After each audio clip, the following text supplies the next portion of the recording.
The postpartum hemorrhages that happen, that's not immediate postpartum. That can be days and weeks after that women can start bleeding and can die. It's pretty clear it's a lack of community. Hello, hello, hello. It's Christine Marie Mason, your host for the Rose Woman podcast, where every week we talk about something that might bring a little bit more liberation, freedom from taboo, more joy, less suffering, particularly around how we see ourselves in our embodiment, how we see how we're related to others and to the planet. And today we are going to talk about midwives and, better models of how we care for the beautiful women in the world. So whether you're a woman yourself, or you have a daughter, or you were born of a woman, or you love a woman, or you're just curious about life in a female body and how we might do it better. After all, that's half the people on the planet. I'd be curious about their life experience. I want to say that midwifery, or home care, community care for women in all the sexual, sensual, reproductive aspects of their lives, is a really beautiful model and also produces better health outcomes. I had 3 hospital births before I had a home birth, and those hospital births were pretty stressful. I think the first one was like forceps and tears and nurse harassment and just not fun. And the second one was easy and lovely and fine, and I didn't know any better. And the third one was like he just jumped out, basically. It was 2 hours and done. So by the time my 4th child arrived, I had had a lot of education and exposure to more holistic models of living. And I wanted to really fully experience this birth and have a more relaxed environment. So I had a couple of beautiful women in my life, Sylvia Croce and another woman, Eva, who lived in my neighborhood, who both had home births and were committed to that kind of trusting your body lifestyle. And another friend who'd become a midwife up in Ann Arbor, Michigan. So between them, I was referred to Chicago nurse midwives. And so by the time that I started that, I'd had all this experience, but being with a midwife was totally different. You'd go for your well baby, well mommy pregnancy checkup, and you'd sit and you'd have tea and you'd talk to other moms. You'd talk about your birth plan. You'd do all of the things that were the qualitative and nervous system calming aspects of getting ready to have a child. There was education. We also had agreed on protocols for the day of the birth, what would happen, and what would happen if something went wrong. So it's July in the Midwest, and I've been floating belly up in the local pool as much as possible, swimming laps every day, really trying to stay cool and stay active. And it's like 100 degrees and sweaty. And finally the day arrives for him to be born. And my husband was not home. He was out doing something. But my next door neighbor, who had delivered babies in Vietnam, I asked one of the kids if they could just pop over and knock on the door and see if he could come by, because my water had broken. And then he did, and the midwives took their time getting there. But it turned into this beautiful, ecstatic, orgasmic birth experience where he was born at home. We had just the people we wanted there. He stayed cuddled up and in relative quiet for the first 4 or 5 days after the birth. And I got to heal. And it was just such a different experience of trusting and being in control of my body. And the outcome was a perfect, healthy baby boy. So, I have some direct experience with the midwifery piece. The aftercare was also beautiful. But I was surprised, even with what I know, that for midwives now, they don't just help with bringing babies into the world. They provide care for women at all stages of their sexual and reproductive journey, from the first period to postmenopause.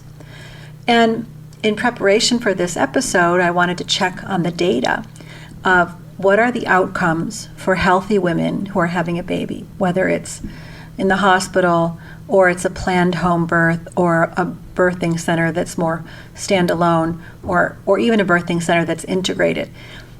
And the data is pretty surprising. If you have a baby in a hospital, you're 10 times more likely to have labor induced, 5 times more likely to have it augmented or hurried along, 4 times more likely to have an episiotomy or a cut, a surgical assisted birth, 5 times more likely to be referred for a cesarean section, much more likely to have severe perineal tearing, and all of this with no better outcome for the baby. And it's not just the birth itself. The model of the way we think about care, not a 15-minute office visit, but a surround sound community that sustains the family, supports the family ecosystem and the mother in the critical times of preparation and postpartum, that stuff is mental health and postpartum care that doesn't even get captured in the difference between a traditional birth and an out-of-hospital birth. So during COVID, there was a big uptick in the interest in home and birthing center births. Countries from Canada to the Netherlands had already proven the results.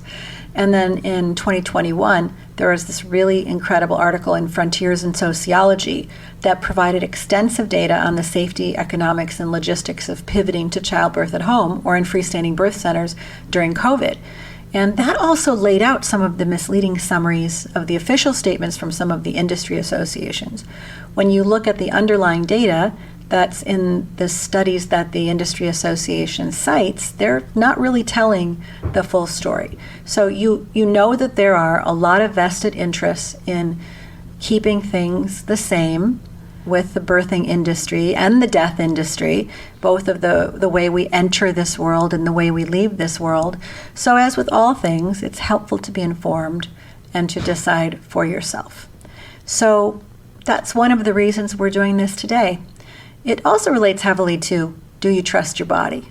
Do you trust women's bodies to know basically what they know, and if they were educated and supported, that they would know how to bring forth life? So today's guest is a midwife at the Tourmaline Birth Collective in San Diego. She is one of the Rosebud Woman partners. She's also the founder of Box for Loss, which we talk about in this episode, a much-needed gesture to diminish the isolation, grief, and stigma of unintended loss during pregnancy or birth or postpartum. She also, by the way, had 3 hospital and 1 home births and served for many years as a doula before going through the vigorous and extensive training to become a certified midwife. So we begin by talking about the breadth of what midwives do. Let's talk a little bit about this full range of what you do. You said preconception, and then I heard menopause. So it sounded like it was much more of a whole person, well person, rather than just what we would think of as traditional midwifery, like you're pregnant all the way through the 4th trimester. So you're really seeing it as a full women's wellness collective. Yeah. That's one thing that has not changed in midwifery. And if you go back hundreds of years and even further, I'm sure, or in indigenous tribes where a midwife or a medicine woman, she would help catch babies and guide moms through labor, but that was also the person they went to, the whole family would go to.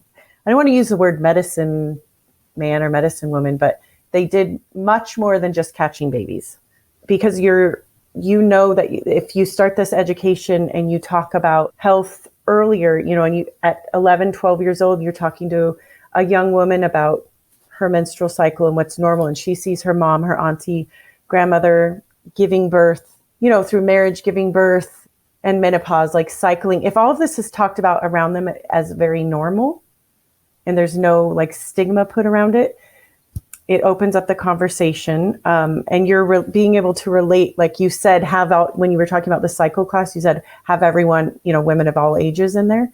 That's why we try to attract and we welcome people of all ages in, because we think it's really important that we try to build a relationship as early as possible with someone. So if we have clients coming in preconception, just talking about nutrition and how they can support their body, supplementation, they give birth. And then afterwards, it's like, how can we create community for them? And a lot of the time it is matching them up with people in the birth world that have already been through this stage of life, and we're helping them move on to the next one. Community is huge. We're trying to avoid postpartum depression, which is huge in America. We have a really high postpartum depression and psychosis rate. In the news, we've seen many tragic things lately. The last 2 months, we've had several deaths at the hands of mothers that were experiencing psychosis. So we want to get in there, and we want to build a community really, really strong to avoid these things. And then as people move on, we have women now in their 30s that are educating their mothers in their 50s and 60s, and they're bringing them in. And we have women now that are in postpartum or past that period coming in to treat UTIs, or they're having hot flashes. So they're like, what can I do to help balance my hormones, or vaginal dryness, all the normal things that we experience in that time of life. And we have practitioners that can help every step or every symptom that they're experiencing, whether it's seed cycling, nutrition. We can also prescribe medication. So if someone needs that, we can go ahead and have them see our naturopathic doctor, or see the acupuncturist. There's no reason why age should make it inappropriate for you to be working with a midwife, because it's all about the full cycle. And we need to be educating people early in life that this is available later in life. Does that make sense? Like, your midwife should be that should be who you see instead of a gynecologist. Yes. And, I love this idea that, the women for whom the information wasn't available, that they can turn toward women in midlife and say, hey, teach me. There was just so much that was hidden or shamed. What do you think is behind this postpartum depression wave? We've talked about this a lot. It's a discussion that we have with our naturopathic community and many midwives. And the fact that we see it more here when we have clean water, when we have a pretty good food supply, we talk to our clients about it. So we make sure that they have the ability to buy good food. And so you look at other nations that don't have those things, and they have a lower postpartum depression and psychosis rate. So what we've seen is it's a lack of community. So during pregnancy, they can feel very alone. Normally we work way too long. We work way too far into, getting close to the date of delivery. We only have approximately 6 weeks of disability after you give birth. Usually it's like 6 weeks leave. When you look at other countries like France and in Europe, you have over about a year, and then your partner has time as well. So you're not doing it on your own. We see moms that have 6 weeks of leave. The partner, sometimes it can be days, and they'll take a few days in the beginning, and we see them trying to stretch it out or separate it so they're not using it all at once. So the mom can be alone within days or weeks after giving birth. So she's not able to rest. She's not being fully nourished. So if you have malnutrition and sleep deprivation, you put those two together, that leads to psychosis. If you look at, this is a weird thing to compare it to, but psychosis, when people are using drugs, a lot of the times it doesn't just come from the drug, it's from them being awake for 3 days. And then they go into a psychosis state. So when the moms that we've worked with that we've seen leaning towards psychosis, like more than depression, we see that there's a lack of sleep. And it's not just, I'm not able to sleep because the baby's awake. They stop sleeping. So there's a hormonal imbalance. They're not eating. They don't have the support system. They don't have grandma, auntie, cousin there to make sure that they're in bed resting. So we try to use midwifery to replace that community. And we create meal trains for them. We're going to their home and doing postpartum visits. We're asking them during the prenatal period, who's here to help you? And if you don't have anyone, let us help you find someone. So we require all of our clients have a doula. So a doula you meet early in pregnancy, you create a relationship with. A lot of them do postpartum care. They'll come in and prepare meals. We educate and help our clients do meal prep. So if they don't have family members, or even if they do, prepare meals now, put them in the freezer, because you're already depleted. We know you're going to lose blood. We know you're going to be tired. If you don't have the ability to follow like Ayurvedic medicine or Eastern, the way they look at birth in Eastern cultures, they're in bed, they don't touch the floor, they're eating warming foods, things to nourish and heal the body. You have a wound, I don't know if you can see, but bigger than this inside internally, where your placenta releases, you have a very large wound in there that needs to heal, and it takes a long time. So that when I was talking about the maternal mortality rate, the postpartum hemorrhages that happen, that's not immediate postpartum. That can be days and weeks after that women can start bleeding and can die. It's pretty clear it's a lack of community. We don't have people there that know what's going on, that know what support we need emotionally, physically, and what our family needs. And it's not just the woman, the partner needs support. So it's just we're lacking community. It sounds like in an environment like yours, you can provide a lot of cross-learning opportunities and connections too. Like people are taking classes together, they're able to cross-support each other in all of these different stages. So it's like a community center versus a one-to-one relationship with the healthcare provider. Yeah, we do have we have a one-on-one relationship, but what we know we can't be there for everyone. Like there's only, 5 midwives in our center, but by creating having a free new parents meetup, having a free breastfeeding support group, which we have with the chiropractor that we partner with, we have free miscarriage support visits. So having all these groups, when you show up, the childbirth education class is real important. It's 5 weeks every Wednesday night that's included in their care. So they're meeting families, and maybe the first visit they don't click very much, but as you hear other people's stories and they open up and they're sharing, by the end we see a lot of really strong relationships being formed.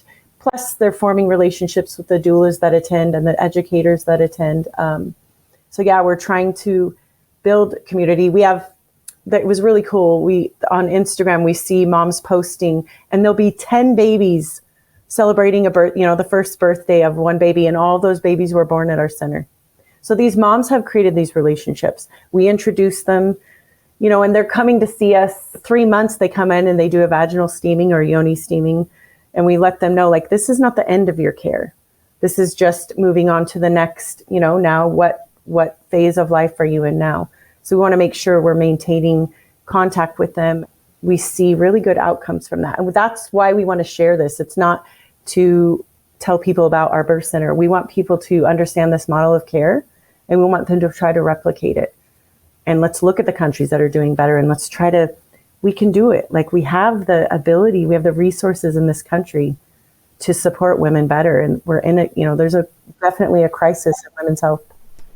Plus there's a lot less physicians going into birth care. OBGYN numbers are down. And so it's wonderful to have this broader community support with better outcomes, and also it addresses sort of a problem in the demographics of the industry as a whole, or the sector, I guess. What would be an ideal birth team? Who you mentioned a doula, and I think a lactation consultant, but if you were preparing, if it was your daughter having a birth, who would you want on her team? At the birth, we talk about every single person that's going to be there, because you don't want too many people. Every person needs to have a job. We don't want people coming in it's not a spectator sport. So we talk to them, every person that's in there, it can add an hour to their labor, because and I'm a mom, so I can say this, none of my kids, I have a 28-year-old or 29-year-old daughter, and my 31-year-old son, him and his wife are trying to get pregnant right now. So I'm very aware, I've seen when we have family members at births, moms can either be wonderful and be a wonderful, addition to the birth team, or they can really make it difficult, because it's hard for moms to see their daughters suffering. If they don't understand midwifery care and they haven't given birth unmedicated, it can be really hard. So when it comes to family members, we say, make sure they understand and support and feel safe with your care providers. Other than that, it's finding a midwife or an OB that you feel very safe with and that you can talk to. If anyone rolls their eyes or mocks you for asking a question, about, let's say, cord clamp, when do you cut the cord?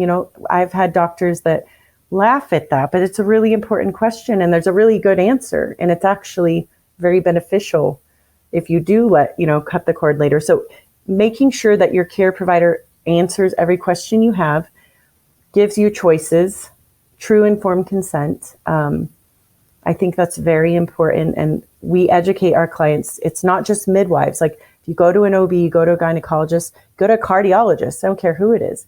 You need to have a care provider that will answer your questions and respect if you have a reservation about something, and trust your instincts. So a midwife, we know if you're low risk, we recommend midwifery, but a doula and postpartum care.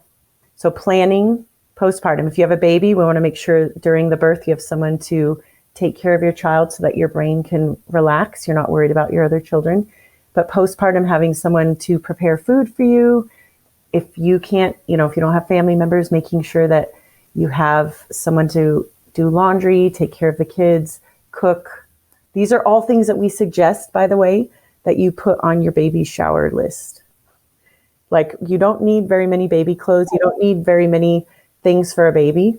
So ask for prepared meals, ask for house cleaning, ask for childcare, ask for laundry, ask for a postpartum massage.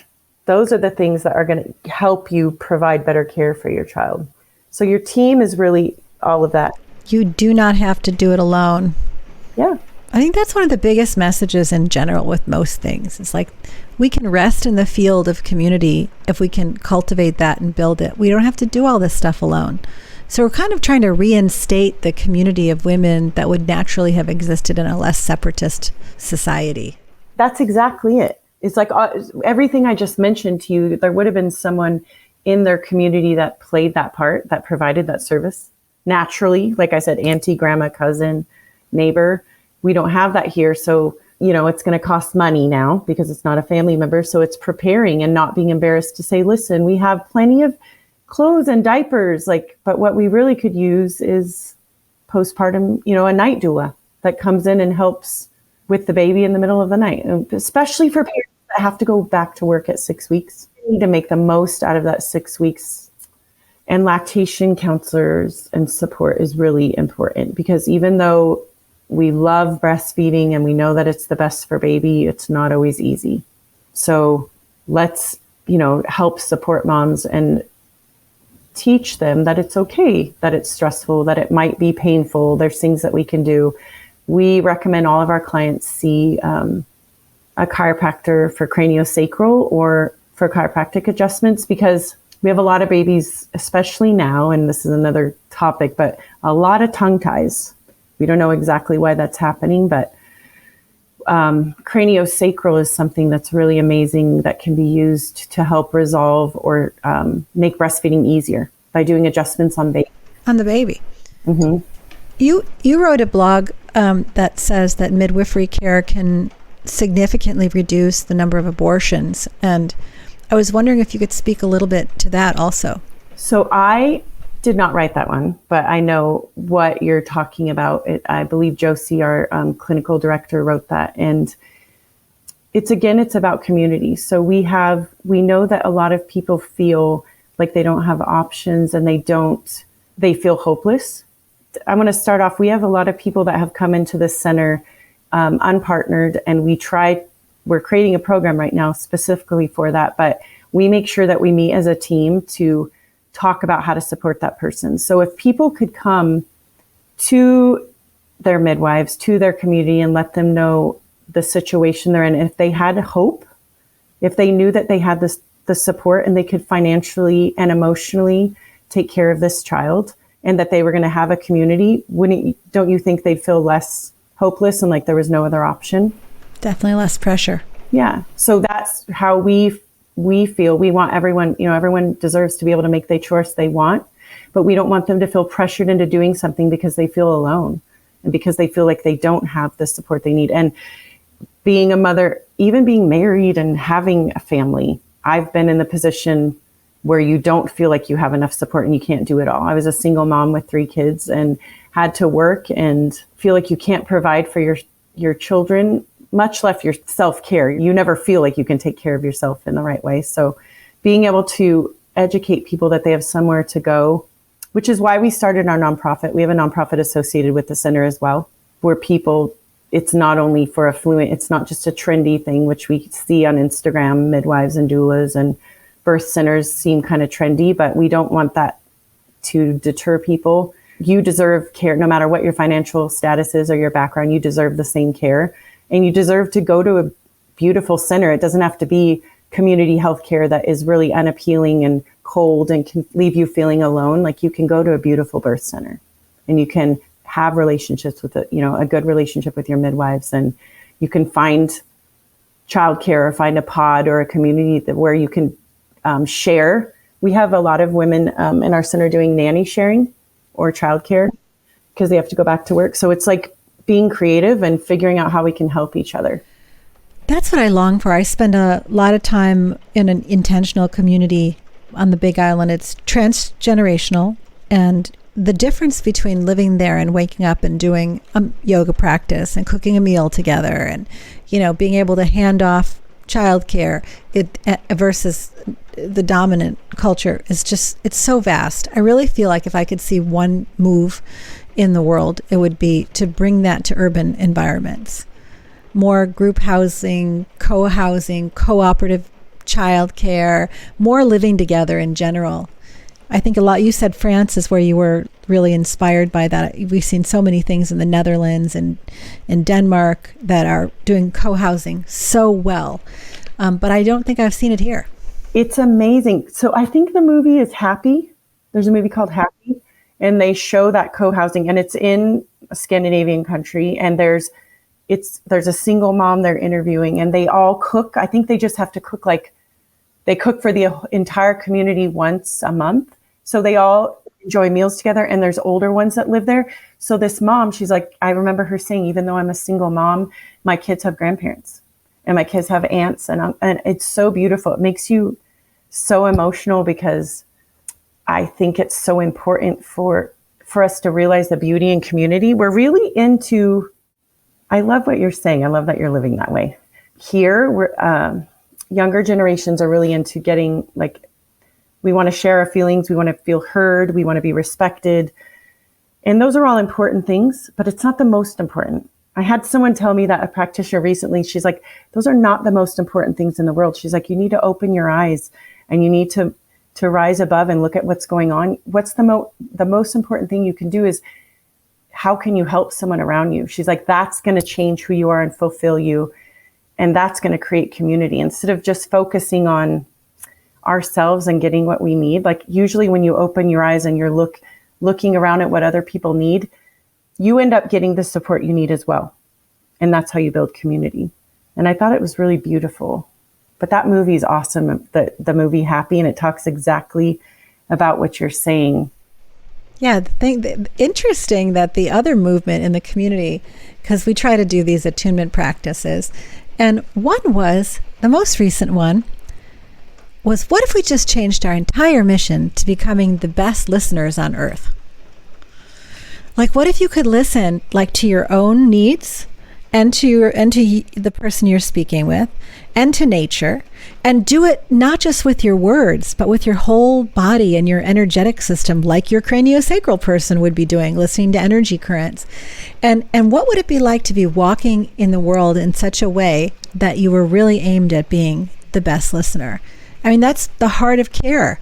It's the heart of and it's not self-abnegation in the way of like, I won't take care of my own needs, because the other core principle is like taking care of your own needs and stating what your needs are is helpful to other people, because then they don't have to worry that you have unspoken needs and be scanning the room the whole time.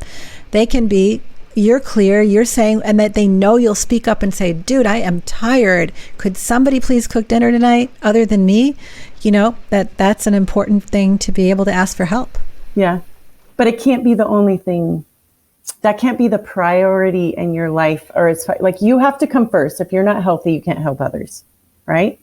But it can't take over your life, because then it's like a constant search for happiness, search for being fulfilled. Oh, because you're just thinking about yourself all the time. And people aren't happy when they're thinking about themselves all the time. It's on social media. It's hard. What did you post today? Yeah, I don't remember if I posted anything yet. I was answering questions on social media because we're doing something called Motherhood Monday, and we're posting birth stories every Monday. And a mom reached out and sent her birth story. Well, you're using it in the right way as education and inspiration and community building, not as narcissistic supply.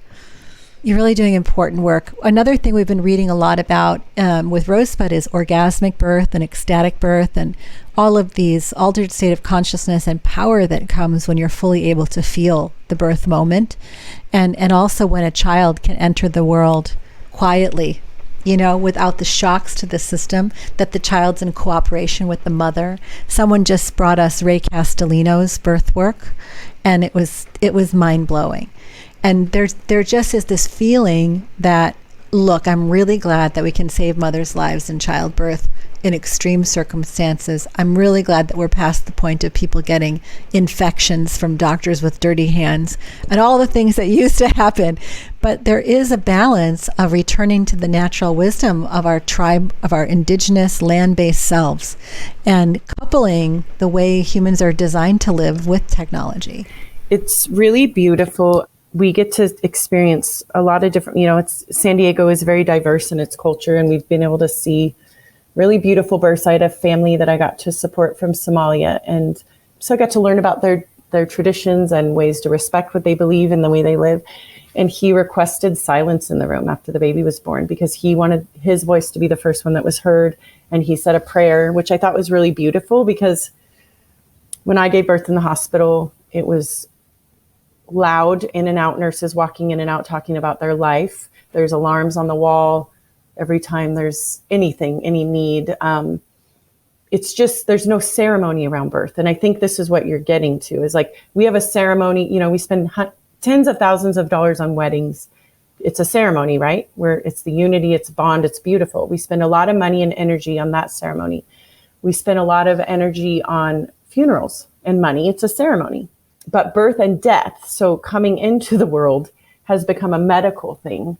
We don't feel like we should have to spend money on it. We want whatever insurance offers is what we're told to take. And there's no ceremony around birth, which I think is one of the most important moments in life. And then death, when you're dying, it's really hard to find good hospice care, at least from my experience. When my dad died, we created it. Luckily, my cousin is a nurse, and we created our own at our house, which they give you the medications to help this person go to sleep and die, basically. But they don't support you in that ceremony. So, but after you're dead, they're happy to take thousands of dollars to cremate or bury someone and help you with the ceremony at great cost. But where the medical system is supposed to help someone come into the world and go out, zero effort. It's it's minimal effort. Someone being born, it's just, another person in the maternity ward normally. And then when someone's dying, from my experience, the people I've had die in my life, it's just another person dying. I think that's really sad. Yeah, getting into the alt world, you said we want to make it less woo-woo. And I was like, you know what? I have like all these traditional upbringings, and I can't tell you how glad I am for the woo-woo. I love it. Like it's so good.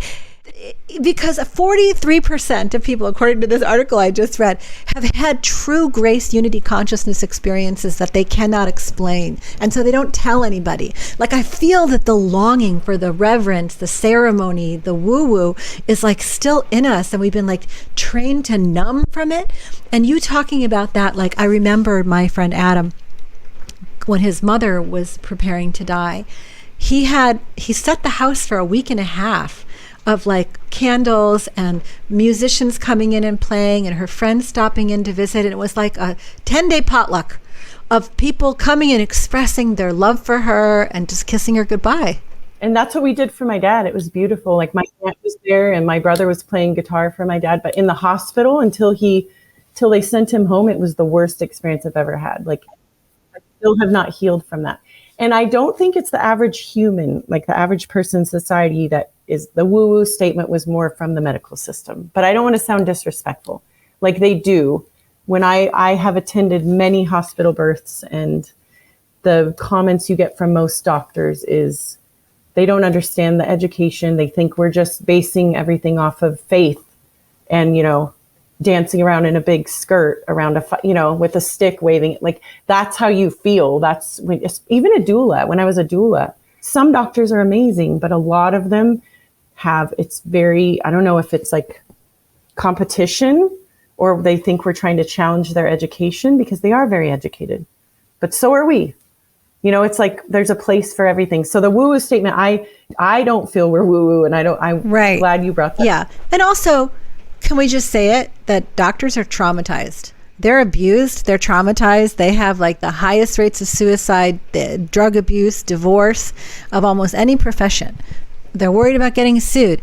You look at what you go through residency, and it's basically abuse. People who are emergency room physicians work back-to-back 12-hour shifts, and they don't even get a break for lunch. There's like it, and so all of that congestion and tightening is living in them. Whatever the snapping at the doula or the skirt twirler, whatever that is, that's coming out of a difficult, locked up place that is built into the system, and they're pressed for time. There was a piece in the ceremonial component around this quiet birth and this collaboration between the mother and the child and the father and who's in the room. And I was wondering about the designing of your birth, like this envisioning thing that you go through. Maybe we could just close about in talking a little bit about that. Like, I remember when my fourth was born, they had us do like an ideal birth plan. Who do you want in the room? What music? What food? What's the environment like? And, that was a point before The Secret. So I didn't know what they were saying, but it was really about getting this, and I was so young, like you, this intentionality behind it. And like really trying to just design something that would feel authentic to you. Is that still part of the process? So what you would say, what is your birth plan? Like that's normally, even hospitals say, what is your birth plan? Bring your birth plan. In midwifery, one of the hardest things, and we talked about a little bit earlier, is teaching people, we want you to have a plan. It's mostly education and postpartum. The birth, the actual giving birth, is letting go of expectations and untraining your brain from what you've seen in TV and Hollywood forever. The woman or water breaks and she's screaming and running into the birth is very scary. It's portrayed as very scary and very traumatic. It is very intense. It can be very quiet and peaceful as well. So we want people to give in and not have an idea that what they want their birth to look like exactly. You can have the people there that you want, the music, but the biggest part is educating yourself so that you understand what physiological birth is and that you feel safe. Because we don't know how long your labor is going to be. We literally have had people hire the same doula as someone else expecting the same outcome. And I'm not exaggerating. We've had people say that they want to have a baby within under 12 hours. They only want to push for an hour, So when they come in with these expectations, it can be real stressful because they're probably going to, especially first-time moms. Once they pass that point, they feel defeated. So we want to make sure that people know that it's the baby, the mom's brain, but also baby guiding labor. The baby is the one that initiates labor. The baby's like, oh, it's time to come out. And there's something released and labor starts when everything's within normal. We're used to being able to go to the hospital and say, I want to go into labor. Can you induce me? I want an epidural so I don't feel anything. And if I'm pushing too long, the baby can be cut out. So think about that. If that's the norm, only 2% of people give birth out of hospital. So everyone else, this has been their norm. Your birth plan really needs to be just about relaxing and giving in and trusting and not having expectations as far as the actual physiological birthing process. But creating a plan is amazing. Like the food that you're going to eat after, when the baby comes out, like you said, the ceremony of it. Do you want music playing? Do you want silence? We try not to touch the baby before the parents do. We really want this to be their experience. If we have to, of course we will, and we try to hold space the whole time. We don't walk in the room talking about what we did yesterday. We don't flip on the lights. We also have to chart like you do in the hospital, but we do it quietly. We do all the things that should be done for every person, even in hospital. You can honor that no matter where you're at. If you're in the hospital or out, you can honor this process. And I've been at births in the hospital. I have had nurses that get it, and it's amazing. They'll keep the lights off. They'll let the mom get up and move around, encourage her to move around because we know that cuts back on cesarean rates. I'm not answering your question. The question is just like letting go. That's the most, and planning ahead for your postpartum period. And, you know, not having expectations of how long you're going to labor. Don't do that. The average mom, it's like 12 to 24 hours or 18 to 24 hours is completely normal, but we see 2-3 day labors all the time. And we're talking about induction at 39 weeks if you're in the hospital. But the first time moms, the average mom goes into labor at 41 weeks, 41 in 1 to 3 days. So why are we, you know, stressing at 39 weeks why the baby is? Yeah, like 42 is normal, even like 43. I mean, 40, it used to be 43 with midwives. So now the law, we can only have people give birth with us within 37 to 42 weeks. So it used to be 43 weeks. So now at 42 weeks, we have to risk them out unless they're in active labor and they have to give birth in the hospital. But isn't it imprecise? Very. Ugh, okay. Well, I can't even imagine that because mine all were like they wanted to stay in the oven much longer. Needed it. You don't know what's developing. They're putting on brown fat. They're gaining weight. There's a reason they're in there. Yeah, they were 10 pounds, 14 ounces. That was good. Yeah.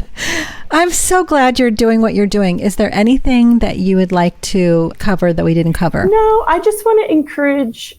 The reason we really wanted to talk to you is we love I love the products that you sell and the products that we have in the box for loss. We've gotten really good feedback. I use it myself. And I love how you're marketing and it's all different ages. We really want to encourage women of all ages to seek out the providers and the companies like yours, the beautiful products that make them feel good. You know, like self-care should not end at 45 or it doesn't mean you're never too old for that. And you want to see a midwife for your pap or your mammogram, or your thermography, like find somewhere beautiful that honors you and makes you feel, you know, whole. And I just want to encourage that. And we have the box for loss, which it would be great if you could post about for women that have suffered a loss. There's a lot of resources on there. We also have our nonprofit, which is thrivewellnesscollective.org. And we provide funding, subsidize the costs for anyone that is in need or wants this type of care, whether it's any of the well women or the well person services that we spoke about, birth services, chiropractic, pelvic floor therapy, any of those services, people can go on our website. They can make a donation if they want to support it, or if they need help, they can also apply on our website. I would like to talk about the box for loss for a minute. First of all, thank you for saying the nice things about the company. You know, when I started it, it really was about integrating like plants and self-love as a philosophy and no shame, and about, you know, my daughter's a designer and she was helping me out in the beginning. She's also a skincare junkie. And then during COVID, because her primary work is ceremonial dress, there were no more ceremonial dresses to be made. I got her full time. And now she's president. And so it's like I get to work with my daughter. I get to work with one of my boys. And the community is, you know, I think our youngest employee is 17 and our oldest employee is 70. Like this woman who is a really integral part of our packing team. And so there's that. It's mostly women. We do the first day of your period, first and second day, just take the day off. I know I'm getting double anyway when you're ovulating, so whether you want to or not. So it all works out. And it feels really sweet, Allison. It feels like we could live and work this way. Oh, I love that you do that. That's in your business model. Yeah. Everybody's like, it's like, you know what? I don't have anyone to prove to. I don't have to sell to board of directors this thing. I don't need to control people. If they're not there and they're not like thrilled to be working with us and it's not evident from the way they show up, then they shouldn't be there anyway. And people who are feeling that way, if they need a day or two to deal with whatever's going on in their body, not only is it respectful to their humanity, you know, it's like it's also a good decision for the long arc of the company. It's like integrated. So that's been a big thing. And then I just was doing some research on women's rituals, and I did a whole series of rituals for miscarriage, and rituals for miscarriage and even abortion, pregnancy loss, basically, child loss. And I came across these Japanese lost children gardens. Have you seen these? No. They're amazing. Here, Mizuki Kuyo, the Japanese ritual of mourning the unborn. Oh, yes. These little gardens are all over Japan. So if you lose a child or a pregnancy, you take and you put a little statue in these gardens of unborn children. and all the women come together, and then, you can put outfits on them in the winter if you want, or like you can, or leave them. And then this is in the south of France. This is the cave of Mary Magdalene. It's also for the unborn. And in the cave of Mary Magdalene, she is shown kneeling at the base of the cross with a baby in her arms.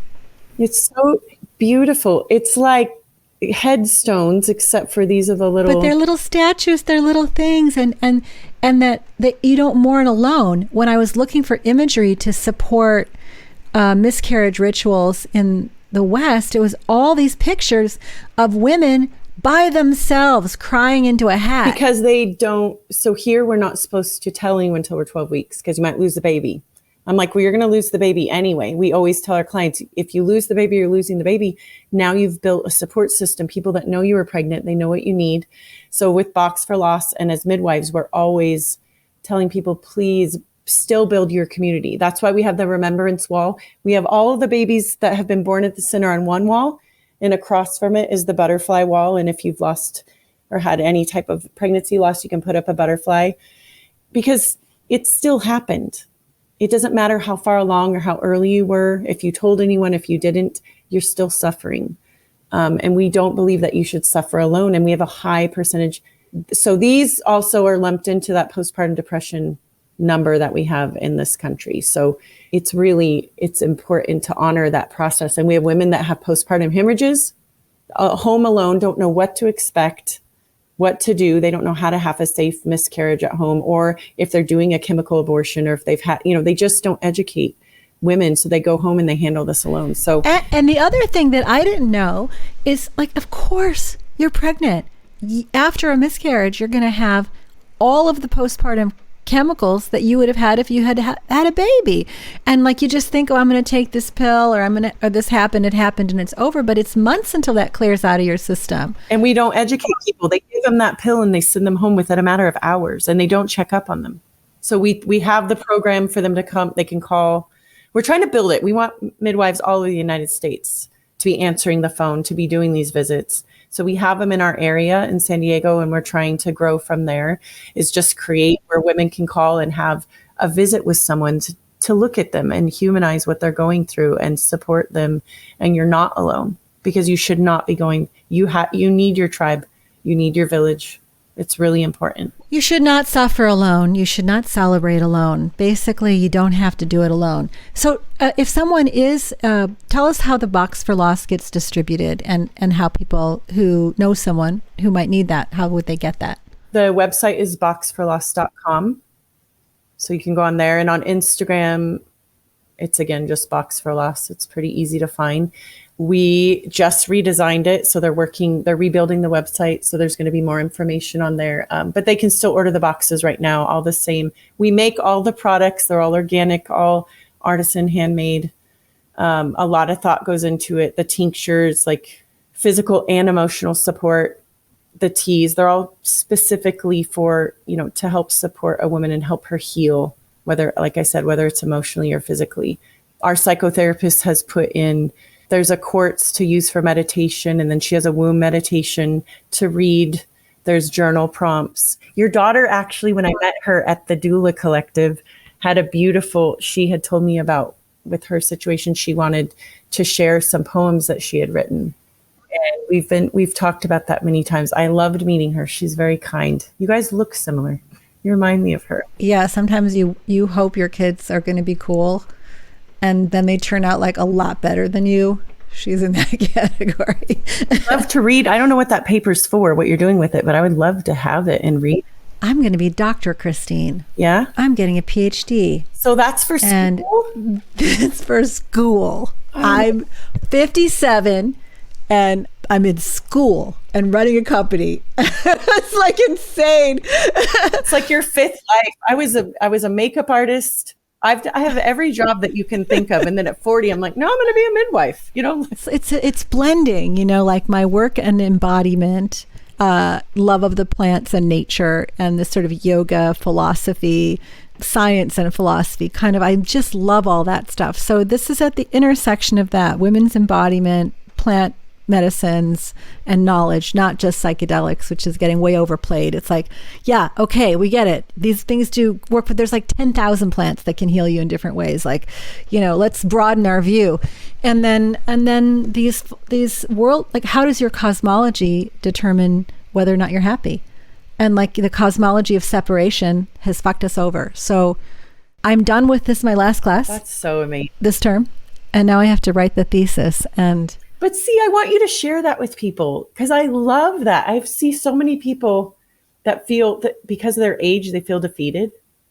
And I felt I was one of the oldest. There was one other woman that was near my age that we were in midwifery school together. But, it's never too late. And honestly, you probably feel the same, like what you're doing now at the age you are. You probably wouldn't have as much to offer if you did it 20 years ago. Plus, I had 4 kids.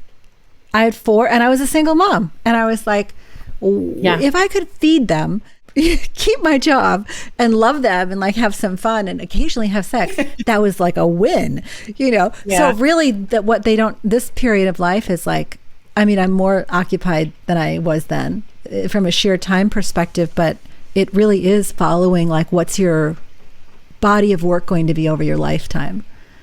Then I'm like, I got 40 more years. If I live to the age of my grandmother, I'm like, I got a lot of years left unless the world explodes. And it's just going to get worse from here on the wrinkles. So I might as well just forget about that and see like, how can I serve? What can I learn? What beauty can I create? And think of it more in those terms. But 50 was a milestone. Just enjoy it. I was 19 when Jarrett was born, and we put this poem inside of the birth announcement, Khalil Gibran's On Children. And a woman who held a babe against her bosom said, "Speak to us of children. Your children are not your children. They are the sons and daughters of life's longing for itself. They come through you, but not from you. And though they are with you, yet they belong not to you. You may give them your love, but not your thoughts, for they have their own thoughts.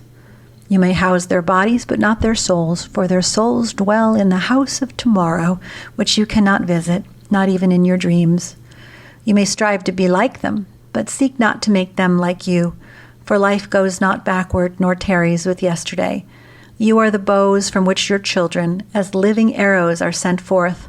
The archer sees the mark upon the path of the infinite, and he bends you with all his might, that his arrows may go swift and far.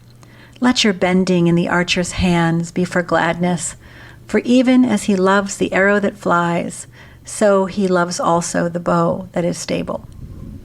We also did this, by the way, in church choir at some point, when something like, "Your children are not your children. They are the sons and daughters of life's longing for itself." Something like that. Of course, I don't remember. It was too long ago for me to actually get it right, but you get the idea. So thanks for joining me on this show. I have a couple of amazing topics coming up in the next few weeks, and I really am enjoying the way the show is spreading. So that is by word of mouth. So if you enjoyed this episode, please share it with your community. Text it to someone you like. And if you're desiring to encourage and support the ongoing existence of the show, then please give it a rating or a subscription on either Apple Podcasts or on Spotify, the 2 platforms that carry the most weight right now. So all love. Remember, you are as perfect as the day you were conceived in the mind of life, the day you were born, and none of that core essence of essential, awesome beingness has changed. Be well.